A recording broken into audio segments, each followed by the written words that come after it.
Señor, tú lo sabes todo, sabes que te quiero. Aleluya.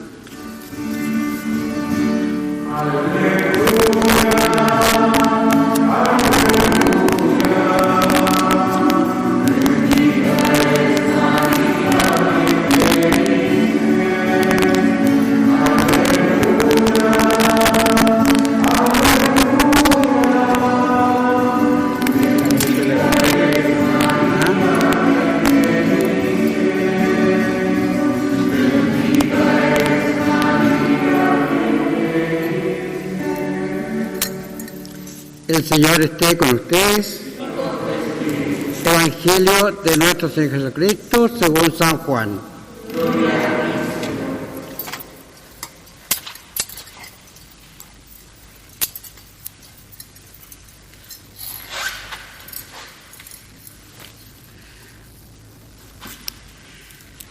Habiéndose aparecido Jesús resucitado a sus discípulos, después de comer, Jesús dijo a Simón: Simón, hijo de Juan, ¿me amas más que estos? Él le respondió: Sí, Señor, tú sabes que te quiero. Jesús le dijo: apacienta mis corderos. Le volvió a decir por segunda vez: Simón, hijo de Juan, ¿me amas? Él le respondió: Sí, Señor, sabes que te quiero. Jesús le dijo: apacienta mis ovejas. Le preguntó por tercera vez: Simón, hijo de Juan, ¿me quieres? Pedro se entristeció de que por tercera vez le preguntara si lo quería y le dijo: Señor, tú lo sabes todo, sabes que te quiero. Jesús le dijo: apacienta mis ovejas. Te aseguro que cuando eras joven, tú mismo te vestías e ibas a donde querías. Pero cuando seas viejo, extenderás tus brazos y otro te atará y te llevará a donde no quieras. De esta manera, indicaba con qué muerte Pedro debía glorificar a Dios. Y después de hablar así, le dijo: sígueme. Palabra del Señor.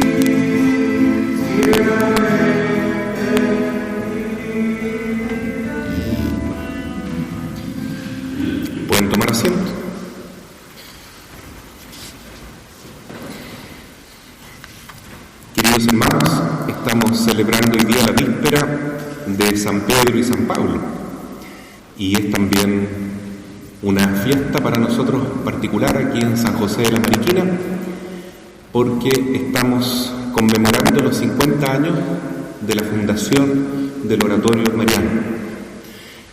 Esto es muy significativo porque tenemos una fundación de una obra que es una parte de la Iglesia. La Iglesia, como Jesús dijo, es un árbol, es una viña, y en este árbol hay distintas ramas que están injertadas y que forman parte de la misma vida.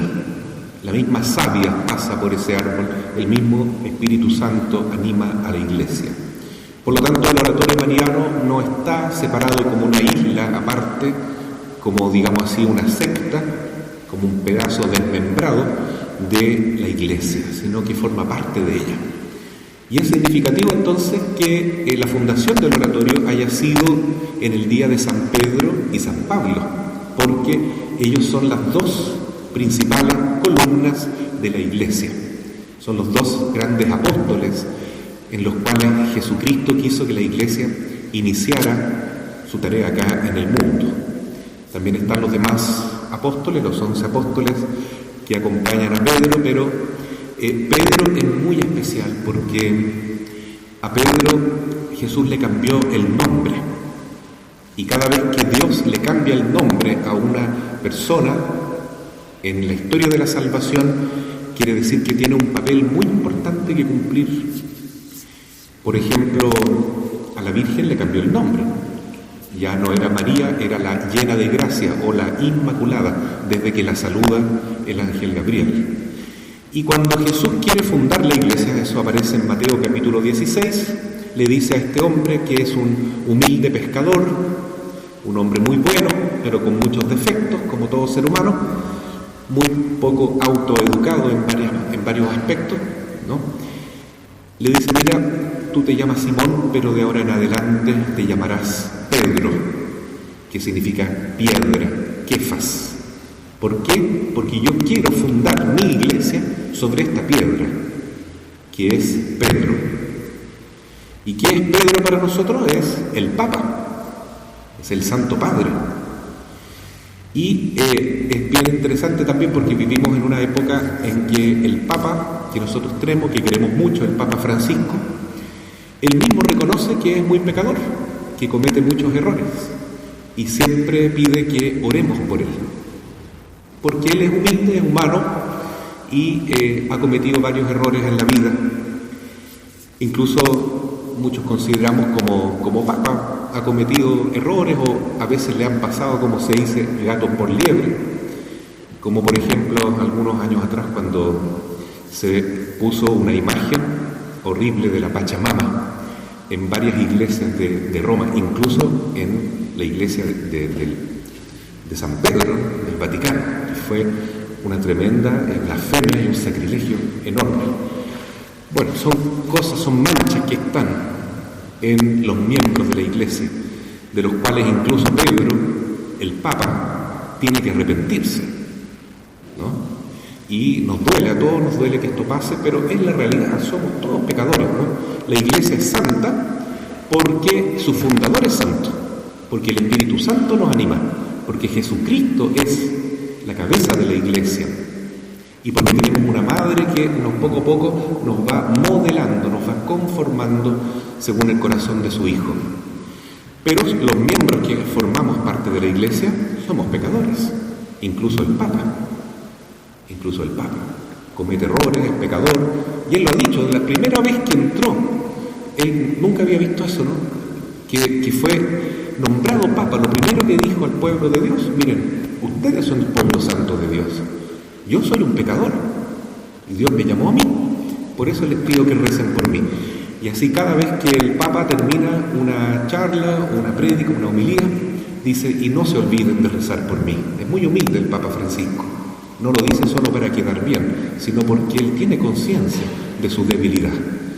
Pedro también tenía conciencia de que era débil, que era pecador, a pesar de que Jesús lo había llamado a una gran tarea de ser la piedra fundamental de la iglesia, por su fe, porque él había sido capaz de decir: tú eres el Hijo de Dios, tú eres el Mesías, ¿a quién iremos, Señor?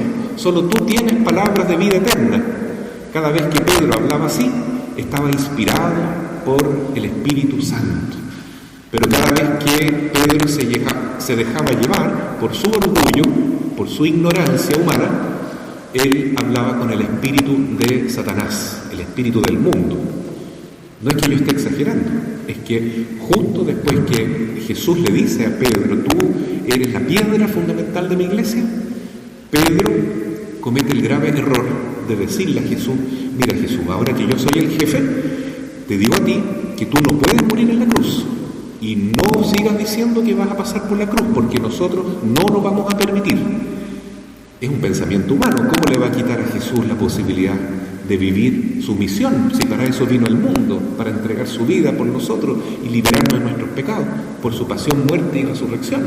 Entonces Jesús lo llama aparte y le dice: Satanás, apártate de mí, me quieres hacer tropezar, me estás tentando igual que el demonio, apártate, Satanás, le dice. Entonces, impresionante, ¿no? Cómo en el mismo día llama a Pedro, el primer papa, lo llama la piedra fundamental de la Iglesia, lo llama en el fondo representante suyo acá en la tierra, y al mismo tiempo le muestra ese lado humano pecador que él tiene.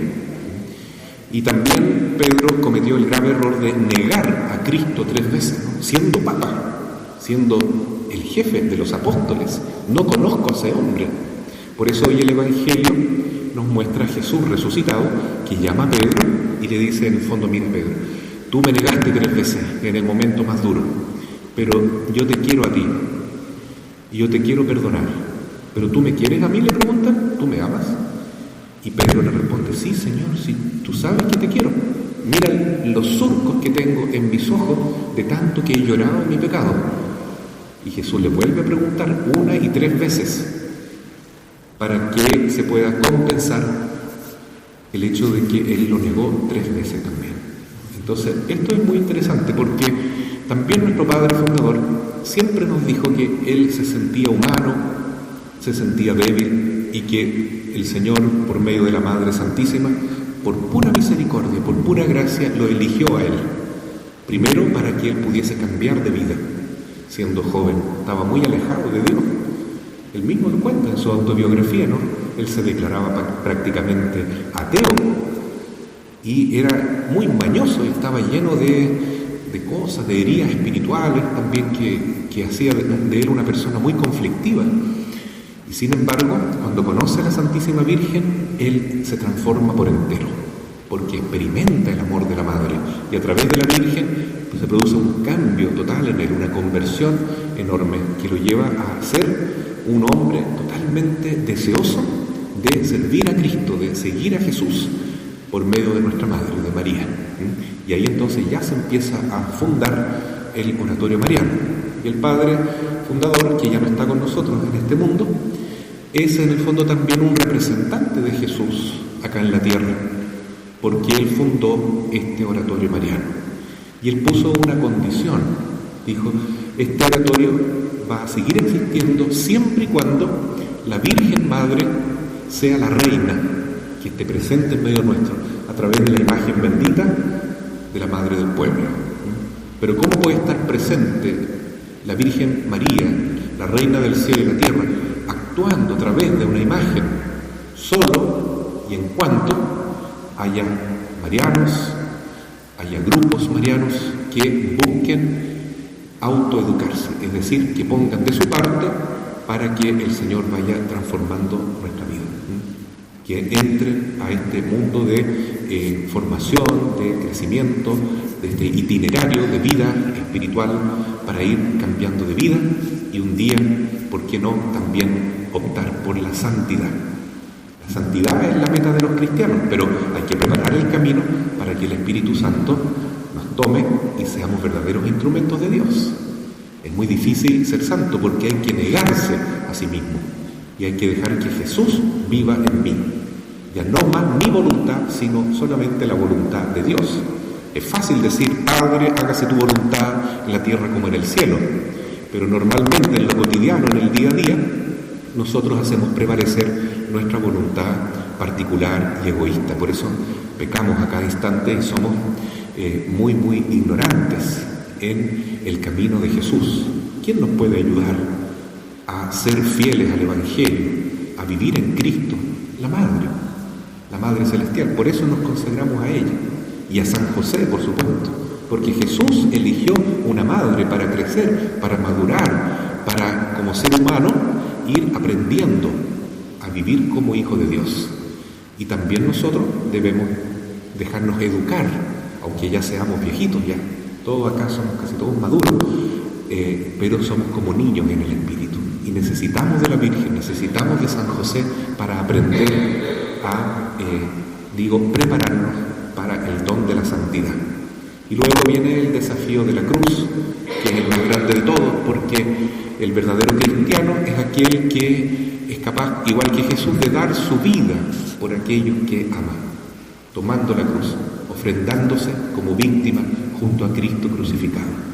Pero para llegar a ese nivel de entrega, de amor, de sacrificio, por puro amor, hay que pasar por la autoeducación y también por la santidad. Y en la cruz, creemos que está la plenitud de la vida cristiana, porque así lo dijo Jesús, es la puerta estrecha para entrar en el reino de los cielos. Nuestro fundador entonces quería dejar en claro que el oratorio no puede construirse fuera de la iglesia, separado del pescador Pedro y de este gran apóstol Pablo, que también se le cambió el nombre, ¿no? Porque Pablo era muy orgulloso al principio.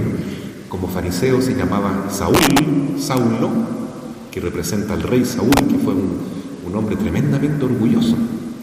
Y él perseguía a los cristianos, y se creía una gran persona, muy culto, de mucha educación, al contrario de Pedro, que era un humilde pescador.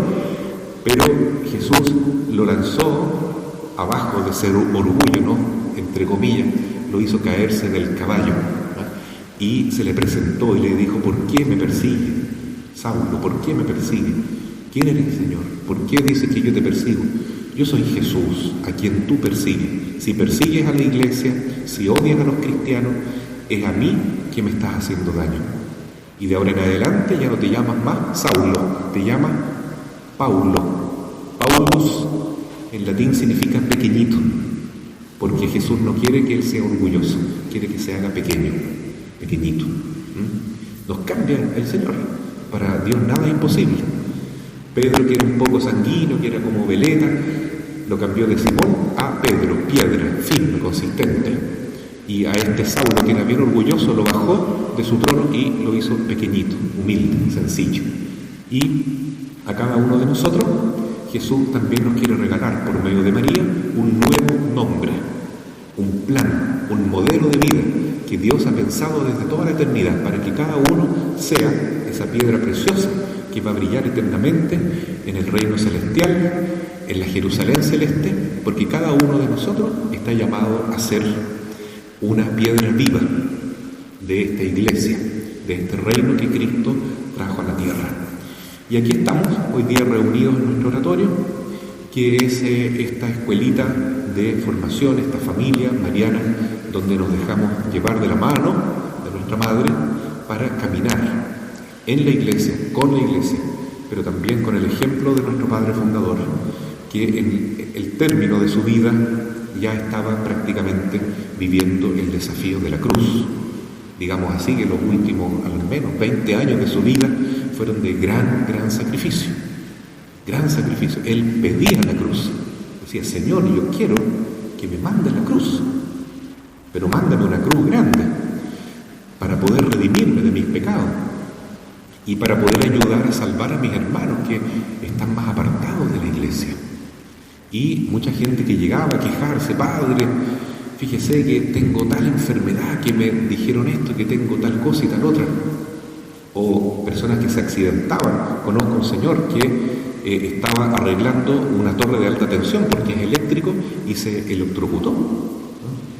Y entonces se salvó milagrosamente, pero toda esta gente iba donde el padre Sergio, porque vivían cerca de él, y le contaban sus penas, y el padre le decía: mire, para que usted no tenga consecuencias en su enfermedad o para que usted se pueda mejorar, hagamos un trato, que el Señor me regale todos sus dolores, todo su sufrimiento, me lo regale a mí, y usted se queda sin ningún sufrimiento. ¿Qué le parece?